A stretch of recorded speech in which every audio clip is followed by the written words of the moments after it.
Any Longhorn breeder will tell you there's a certain romance about raising Longhorns. It's an ode to the Old West, to that old American spirit of pioneers striking out past the Mississippi River into the unknown.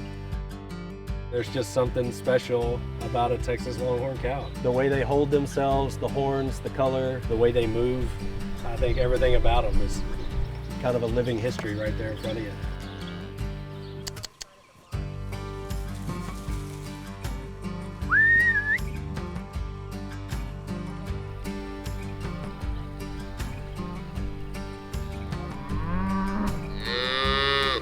They're the original breed in the United States. The Texas Longhorn was in the United States before there was any of the English breeds ever came over, aside from a few for dairy production.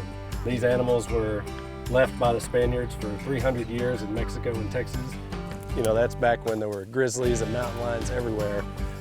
And about the most terrifying thing that a cowboy could run into was a wild Texas Longhorn, because they weren't afraid of people.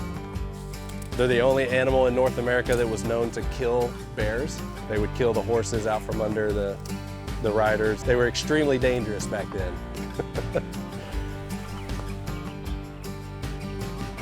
There was really very little economic viability out west in those early days.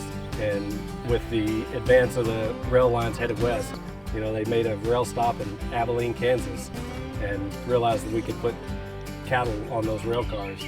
And at some point, some crazy cowboys had the idea that we're going to round up these wild animals and ship them to Kansas and put them on trains. And that completely changed the economic landscape of the West at that point. It really was the cow that won the West. You already know that this week is all about cows, bulls, heifers, and calves. So check out our Facebook, Instagram, and most importantly, our YouTube page for a bevy of bovine, original, and classic stories all week long. Stream anytime, anywhere with the free PBS app.